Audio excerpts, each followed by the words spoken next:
Hello dear students, welcome to the next class. तो बच्चों, last lecture तक हमने miscellaneous exercise chapter relation and function के 8 questions complete किए थे। तो चलिए हम क्वेश्चन नंबर 9 शुरू करने जा रहे हैं। तो उसकी स्टेटमेंट है, let R be a relation from N to N, natural numbers. हम वन बाय वन स्टेटमेंट को समझेंगे, इंटरप्रेट करेंगे। तो बच्चों, ये आपके पास सेट है। एन टू एन का मतलब है, ये जो फर्स्ट सेट है नेचुरल नंबर्स का, सेकंड सेट जो है वो भी नेचुरल नंबर्स का सेट है। नेचुरल नंबर्स कौन से होते हैं? 1 2 3 सो ऑन। तो दीज आर नेचुरल नंबर्स। तो आर एक रिलेशन है N to N, defined by R equal to A, B such that A and B belongs to capital N। R में पेयर्स आ रहे हैं, हम जानते हैं रिलेशन में ऑर्डर पेयर्स होते हैं। तो जिसमें फर्स्ट एलिमेंट जो A है, ये फर्स्ट एलिमेंट वो फर्स्ट सेट का होता है, सेकंड एलिमेंट जो है वो सेकंड सेट का होता है। और हमें कंडीशन गिवन है A equal to B square, are the following true. हमें set of natural numbers given है। इधर से जितने भी नेचुरल नंबर्स हैं उनका नाम है ए, मतलब 1 2 3 सो ऑन। और जो बी है वो कौन है? Again set of natural numbers 1 2 3 so on. तो बच्चों, अगर हम पेयर्स की बात करें, 1 2 3 ऐसे चल रहे हैं, नेचुरल नंबर्स 1 2 3 चल रहे हैं, तो पेयर्स कितने बन सकते हैं? 1 1 1 2 1 3 सो ऑन। इनफिनाइट पेयर्स बन जाएंगे, 2 1 2 2 एंड सो ऑन। हमें सारे पेयर्स नहीं लेने, हमें आर में वो पेयर्स लेने हैं जो इस कंडीशन को सेटिस्फाई करते हैं। मतलब अगर ए की बात करें तो ए जो है इनमें से कोई एक एलिमेंट है, बी की बात करें बी इनमें से कोई एक एलिमेंट है।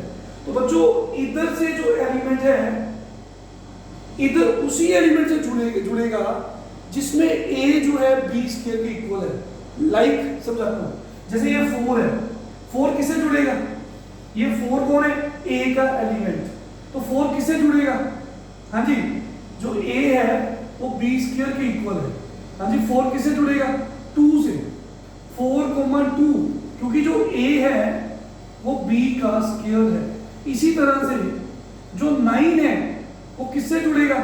3 से, क्योंकि जो 9a है वो 3 का स्क्वायर b का स्क्वायर है। तो बच्चों, हमने वो पेयर्स r में इकट्ठे करने हैं जिसमें a b स्क्वायर के इक्वल है। इधर वाले नेचुरल नंबर्स को हमने a से डिनोट किया, ये नेचुरल नंबर्स को b से डिनोट किया। बहुत सारे पेयर्स बनेंगे हमारे r में, वो पेयर्स आएंगे जिसमें ये कंडीशन सेटिस्फाई होगी, a equal to B square. तो ये हमारा क्वेश्चन है। तो आर द फॉलोइंग ट्रू। चलिए, स्टेटमेंट तो समझ आ गई, अब हम ट्रू फॉल्स करेंगे। फर्स्ट पार्ट देखिए बच्चों, तो ये स्टेटमेंट हमें समझ आ गई है। फर्स्ट पार्ट में उसने पूछा है, देखिए a कोमा a, पहले तो देखिए आर में गिवन है, एक बार फिर से लिख लो, ए बी सच दैट, ये क्वेश्चन में A B belongs to natural number capital N and A equal to B square. तो हमारा फर्स्ट पार्ट जो है उसमें हमें गिवन है a कोमा a, तो दैट मींस हमने b की जगह पे a को रखना है। अगर हम b की जगह पे a को रखते हैं तो a comma a belongs to n, b की जगह पे n को रखते हैं, a को रखते हैं, तो a कोमा a यानी कि a, एंड b की जगह पे हमने a को रखा। तो अगर तो ये ट्रू है तो ट्रू लिख दो, अगर फॉल्स है तो फॉल्स लिख दो। तो क्या आपका माइंड कहता है कि ये ट्रू है कि फॉल्स है? a equal to a square होता है, quite obvious. 1 equal to 1 square तो ट्रू है, लेकिन 2 equal to 2 square is false. अगर हम बात करें नेचुरल नंबर्स की, तो क्या a कोमा a ट्रू है या फॉल्स है? तो a कोमा a आर में तभी जाएंगे अगर a equal to A square होगा। a कौन है? सारे नेचुरल नंबर। सिर्फ फर्स्ट नेचुरल नंबर 1 के लिए 1 इक्वल टू 1 स्क्वायर आ रहा है, लेकिन 2 इक्वल टू 2 स्क्वायर नहीं होता, 3 इक्वल टू 3 स्क्वायर नहीं होता। तो इसका मतलब है कि देयरफॉर आर हियर एग्जांपल दे दो, सिर्फ 1 equal to 1 square is true, but 2 is not equal to 2 square, and there are so many examples जिसपे ये फॉल्स है। अगर एक भी ऐसा नंबर मिल गया जिसपे ये फॉल्स है तो ये फॉल्स है। ट्रू मतलब सभी के लिए ट्रू, सिर्फ एक 1 के लिए ट्रू है तो हम ट्रू नहीं बोलेंगे, क्योंकि अगर 2 नेचुरल नंबर 2 की बात करें तो 2 is not equal to 2 square, 3 is not equal to 3 square, so we have to say that this statement is false. I hope clear सबको। तो फर्स्ट का आंसर है false, this statement is false. अब हम सेकंड पार्ट करेंगे। हाँ जी बच्चों, second part is, फिर से हम आर की वैल्यू लिखेंगे। आर हमें गिवन है a, b such that a, b belongs to capital N and a is equal to b square। तो सेकंड पार्ट में a, b belongs to r implies b, a belongs to r। इसका मतलब statement का अगर implies word आ जाए, implies, इसका मतलब क्या है? AB belongs to R always implies BA belongs to R। वो बोल रहा है कि अगर AB R में है तो B, AB R में होता है, वो ये कह रहा है। तो क्या ये ट्रू है? चेक कर लेते हैं। Here implies का मतलब ये चीज गिवन है, ये चीज वो बोलता है कि होती है, हम चेक करेंगे।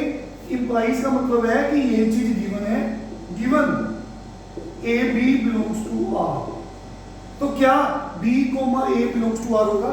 हम लिखेंगे नहीं, but B, A do not belongs to R always। देखो वो कैसे, हम एग्जांपल देते हैं। देखो हियर अगर मैं बोलूं 2, 4, अगर मैं बोलूं 4, 2 R में है, आप बोलोगे कोई भी पेयर R में तभी जाएगा अगर ये वाला A इस b के स्क्वायर के इक्वल है। तो 4, 2 R में है, क्योंकि 4 जो है वो a जो है वो b के स्क्वायर के इक्वल है। It is true, 4 is equal to 2 square is true, but b, a do not belongs to R, but 2, 4 do not belongs to R। Reason ये जो 2 है वो 4 स्क्वायर के इक्वल नहीं है। आई होप क्लियर है सबको। Once more, AB belongs to R is given, implies BA belongs to R। वो बोल रहा है कि अगर AB R में है तो B, AB R में हमेशा होता है। हमें एक ऐसी एग्जांपल दिखानी है, ये पहले ही प्रिपेयर है कि ये नहीं होता, हमें AB belongs to R दिखाना है। लाइक कोई ऐसा पेयर, ऐसे बहुत सारे पेयर्स हैं, 9, 3 है ना, आल्सो 9, 3 मतलब A, B R में है। It is true because 9a equal to b square is true, but 3, 9 do not belongs to R because 3 is not equal to b square। तो that's why अगर AB R में है तो जरूरी नहीं है कि उसका इनवर्स पेयर भी होगा, नहीं है, क्योंकि उसने कंडीशन को सेटिस्फाई नहीं किया। तो this statement is again false, B statement is again false. Reason आप सबको मैंने बता दिया, एज इट इज आपने एग्जांपल देनी है। तो नेक्स्ट वी हैव एग्जांपल। देखिए third part, we have third part, C part. बच्चों आर लिखो पहले। आर कौन है? A, B such that AB belongs to natural number and A equal to B square। तो here what is given? जो implies से पहले होता है वो गिवन होता है, बाद वाला हमने चेक करना होता है। तो given AB belongs to R, given and BC belongs to R। तो अगर कोई AB R में है और BC R में है तो क्या ए सी बी आर में होगा? फिर से समझिए, अगर ए बी आर में है, ये बी से एंड हो रहा है और बी से शुरू होता कोई पेयर सी के साथ, कोई थर्ड नंबर है, ए बी सी कोई 3 नंबर है, उसने बोला अगर ए बी आर में है, बी सी भी अगर आर में मिलता है, तो क्या हमेशा ए सी भी आर में मिलेगा? वो हम चेक करेंगे, लिखेंगे given that this pair A B belongs to R, अगर ये पेयर आर में है तो कोई भी पेयर आर में तभी होता है अगर ये कंडीशन सेटिस्फाई करती है। तो ये बी सी आर में तभी होगा अगर कंडीशन सेटिस्फाई करेगी, दैट इज कोई भी एक्स वाई या ए बी आर में तभी होगा अगर पहला एलिमेंट दूसरे के स्केल के इक्वल होगा। हियर ये सपोज कर लो गिवन है, क्योंकि इंप्लाइज वाला हमें चेक करना है। मान लो ए बी आर में है, तो इसका मतलब ए इक्वल टू बी स्क्वायर है। अगर बी सी आर में है तो इसका मतलब B equal to C square है। तो अगर ये है, बट ए सी जो है, ये जो क्वेश्चन है, क्वेश्चन क्या है? ए सी भी आर में होना चाहिए। थर्ड पार्ट, सेकंड पार्ट हमने किया फॉल्स, ये सेकंड का आंसर है। तो A C do not belongs to R, इसका मतलब ये भी फॉल्स है। अब फिर रीजन देना पड़ेगा, रीजन देते हैं, एग्जांपल देते हैं। देखो जो 16 है वो 4 का स्क्वायर है, बिल्कुल ठीक है।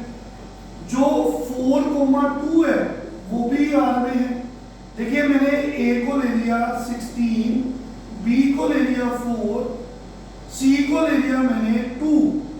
A equal to B square true है, A equal to B square true है, B equal to C square, B equal to C square true है।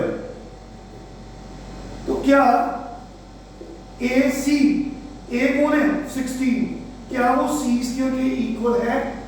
Because A is not equal to C square. Example, A equal to B square या 16 equal to 4 square true है।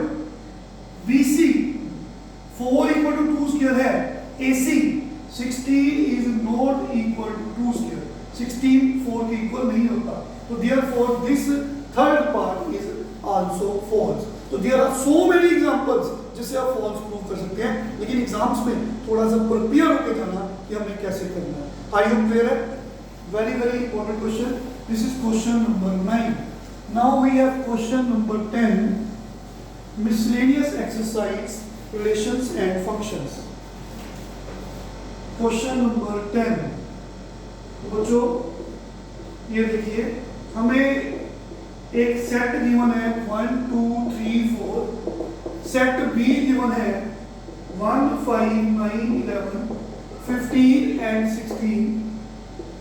एक हमें function given है जिसमें pairs हैं 1 5 2 9 3 1 4 5 2 11। Function मैंने क्यों बोला? हर ऑर्डर पेयर में फर्स्ट एलिमेंट डिफरेंट आ रहा है। नहीं, ये फंक्शन नहीं, रिलेशन है। हमने चेक कर लिया, चाहे इसने एफ से डिनोट किया, जो हर फंक्शन होता है वो रिलेशन होता है, पर हर रिलेशन फंक्शन नहीं होता। हम ऑलरेडी डिस्कस कर चुके हैं। इस क्वेश्चन में ये रिलेशन है। क्यों रिलेशन है? तो कोई भी रिलेशन तभी फंक्शन होगा अगर हर ऑर्डर पेयर का फर्स्ट एलिमेंट डिफरेंट है। लेकिन इस रिलेशन में 2,9 एंड 2,11 में फर्स्ट एलिमेंट डिफरेंट नहीं, सेम है। अगर कोई भी दो ऐसे पेयर्स मिल जाएं जिसके फर्स्ट एलिमेंट सेम होंगे, आप उसको फंक्शन नहीं बोलोगे, वो क्या होता है? रिलेशन। तो कौन सा रिलेशन फंक्शन होता है? जिसके सारे फर्स्ट एलिमेंट्स डिफरेंट होते हैं। तो यहाँ पे 2 9 और 2 11 में फर्स्ट एलिमेंट्स सेम है, तो इसको आपने फंक्शन नहीं बोलना। क्लियर हो गया सबको? तो ये एक रिलेशन है जिसको एफ से डिनोट किया है।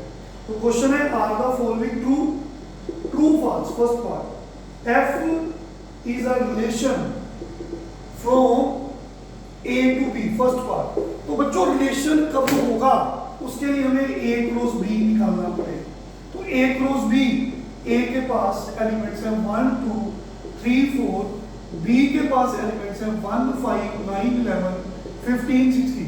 अगर मैं ए क्रॉस बी की बात करूंगा तो मेरे को पॉसिबल ऑर्डर पेयर्स का सेट बनाना है। तो 1 1 से जुड़ रहा है, तो 1 5 से जुड़ रहा है, 1 9 से जुड़ रहा है, सो ऑन 1 के साथ सारे पेयर्स इसमें आ जाएंगे। फिर 2 की बात करेंगे, 2 के साथ 1, 2 के साथ 5, सो ऑन 2 16 तक जाएगा। फिर बच्चे 3 के साथ कितने पेयर्स बन रहे हैं, 3 1 3 5, सो ऑन 3 16 तक। फिर लास्ट में 4 1 4 5 4 9 4 11 4 15 and 4 16. So these are possible ordered pairs. That is A cross B.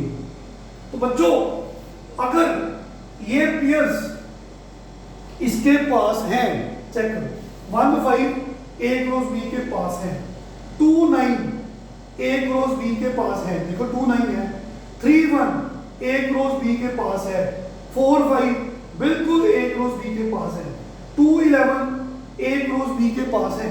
तो these elements, these pairs are present in A cross B.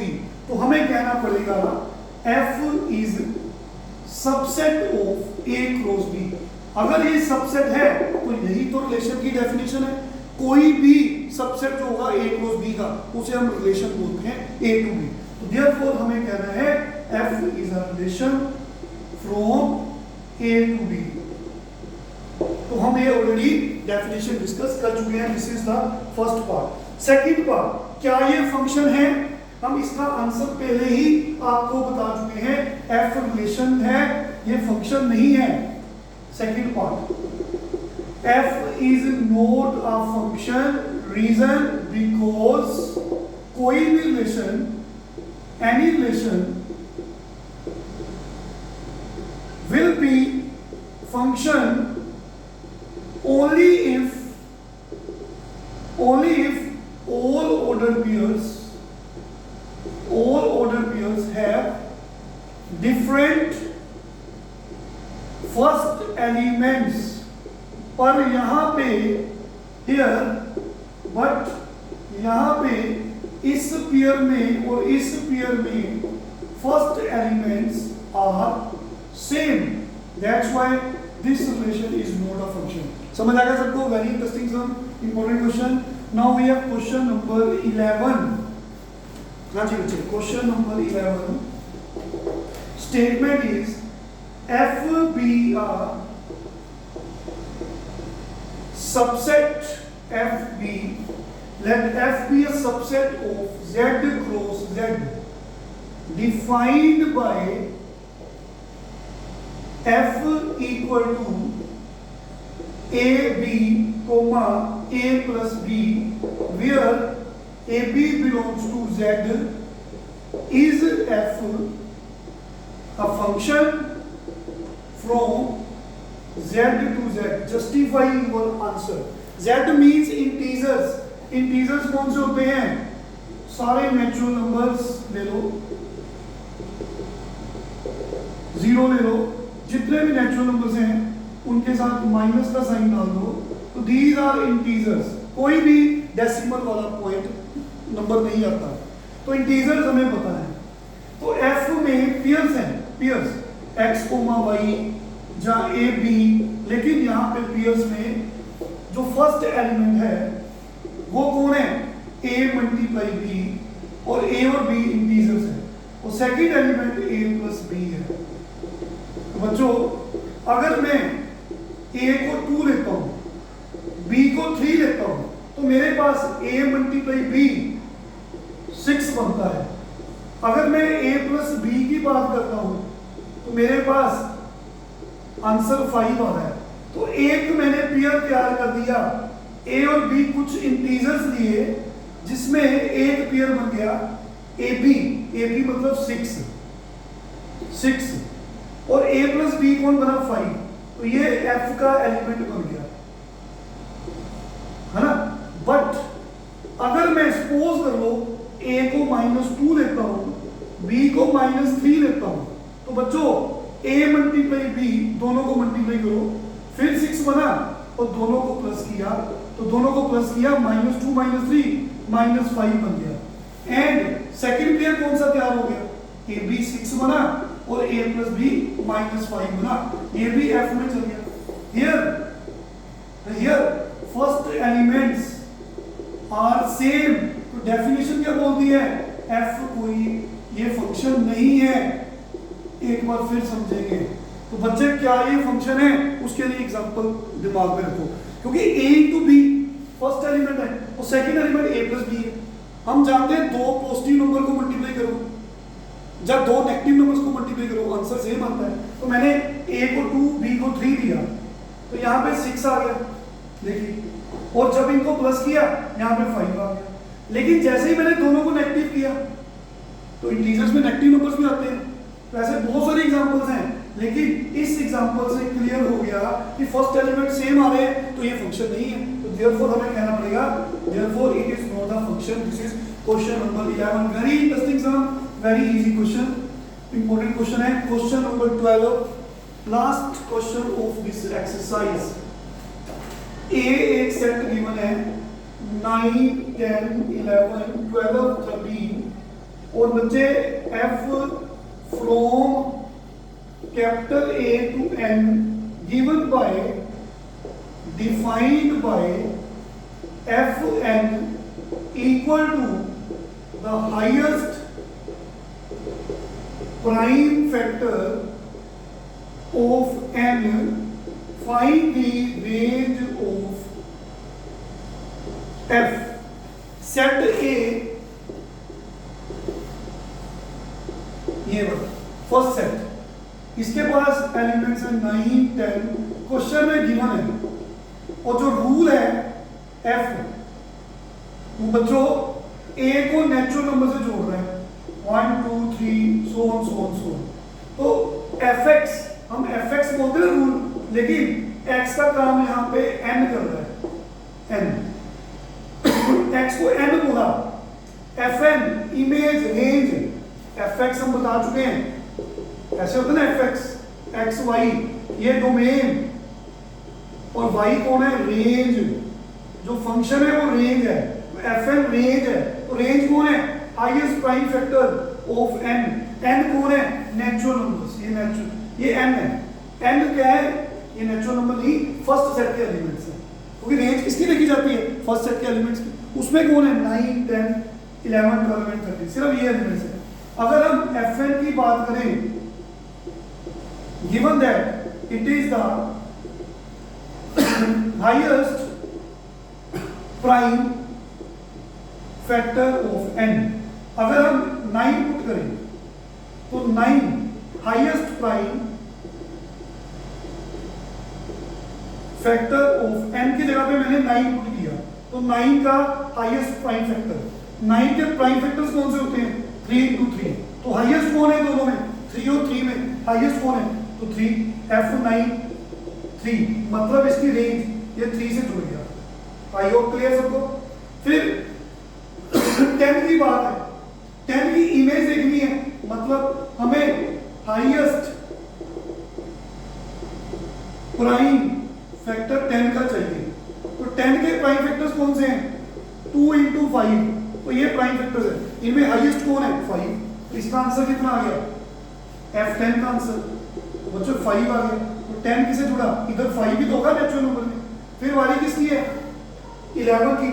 इसी तरह 11 कौन है, 11 into 1, तो हाईएस्ट कौन है, 11, तो इसका मतलब 11 का आंसर 11 से जुड़ जाएगा। फिर वाली किसकी है, 12 की। 12 की रेंज लिखनी है, तो 12 के फैक्टर्स कितने होते हैं, prime factors 2 2 4 into 3, highest number कौन है, प्राइम फैक्टर 3, ये 12 जो है 3 से जुड़ जाएगा। फिर वाली किसकी है, 13 की। 13 के prime factors 13 into 1, highest is 13। हमें तो रेंज निकालनी है, रेंज, तो रेंज को ऐसे लिखा जाता है। उसमें कौन से आंसर है, 9 किसके साथ जुड़ा, 9 जुड़ा 3 के साथ, ठीक है बच्चों। फिर 10 किसके साथ जुड़ा, 5 के साथ। 11 के साथ। 12 किससे जुड़ा, 12 के फैक्टर्स है 2 into 2 4 into 3।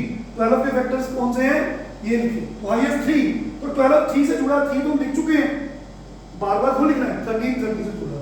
तो this is the range. Now we completed the chapter second of your NCERT book miscellaneous. तो बच्चों आज इसको अच्छे से तैयारी करो, सबकी प्रैक्टिस करो, जल्दी हम नेक्स्ट लेक्चर शुरू करेंगे। Thank you very much, take care.